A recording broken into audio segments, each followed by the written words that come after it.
share my mind and you don't die. This is the season 1, the episode 550 in the series How to Manifest Immortality. And the name of today's teaching is Practicing the Holy Instant. This course is not beyond immediate learning unless you believe that what God wills takes time, and this means only that you would rather delay the recognition that His will is so. The Holy Instant is this instant and every instant. The one you want it to be, it is.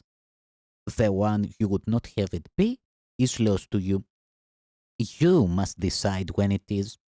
Delay it not, for beyond the past and future, where you will not find it, it stands in simmering readiness for your acceptance. Yet you cannot bring it into glad awareness while you do not want it, for it holds the whole release from littleness. Your practice must therefore rest upon your willingness to let all littleness go. The instant in which magnitude dawns upon you is but as far away as your desire for it. As long as you desire it not and cherish littleness instead, by so much is it far from you. By so much as you want it will you bring it nearer. Think not that you can find salvation in your own way and have it.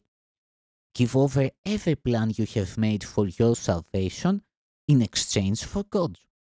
His will content you, and nothing else can bring you peace, for peace is of God, and no one beside Him.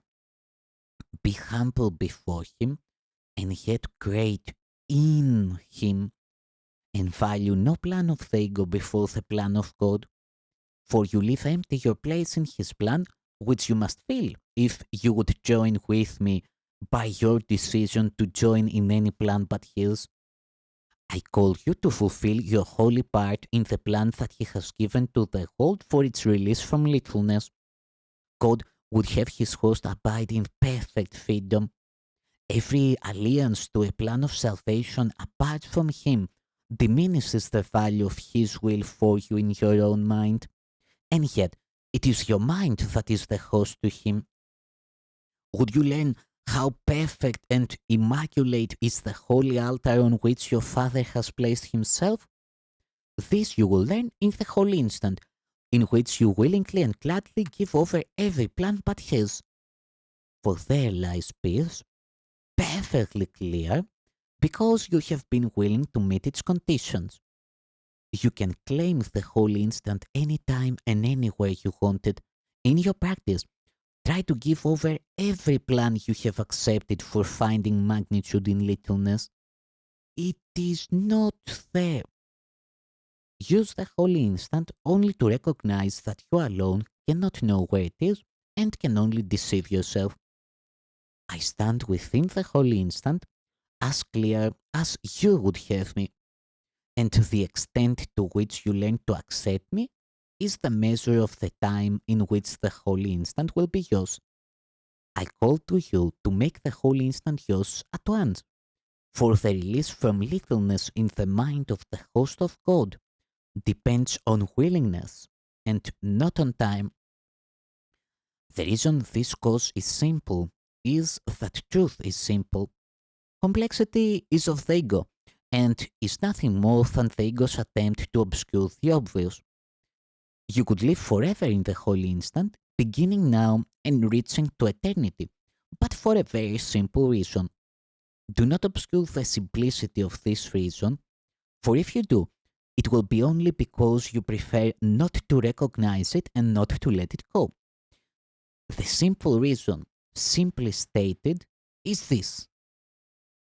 The holy instant is a time in which you receive and give perfect communication. This means, however, that it is a time in which your mind is open both to receive and give. It is the recognition that all minds are in communication. It therefore seeks to change nothing, but merely to accept everything. How can you do this when you would prefer to have private thoughts and keep them? The only way you could do that would be to deny the perfect communication that makes the holy instant what it is. You believe you can harbor thoughts you would not share, and that salvation lies in keeping thoughts to yourself alone. For in private thoughts, known only to yourself, you think you find a way to keep what you would have alone and say what you would say, and then you wonder why it is that you are not in full communication with those around you and with God who surrounds all of you together. If you thought you would keep hidden such communication off because you would have it so, it is impossible to recognize perfect communication while breaking communication holds value to you. Ask yourself honestly, would I want to have perfect communication, and am I wholly willing to let everything that interferes with it go forever? If the answer is no, then the Holy Spirit's readiness to give it to you is not enough to make it yours, for you are not ready to share it with Him, and it cannot come into a mind that has decided to oppose it, for the holy instant is given and received with equal willingness, being the acceptance of the single will that governs all thought. The necessary condition for the holy instant does not require that you have no thoughts that are not pure, but it does require that you have none that you would keep. Innocence is not of your making, it is given you the instant you would have it. Atonement would not be if there were no need for it. You will not be able to accept perfect communication as long as you would hide it from yourself, for what you would hide is hidden from you. In your practice, then, try only to be vigilant against deception and seek not to protect the thoughts you would keep to yourself. Let the Holy Spirit's purity sign them away and bring all your awareness to the readiness for purity He offers you. Thus will He make you ready to acknowledge that you are host to God and hostage to no one and to nothing.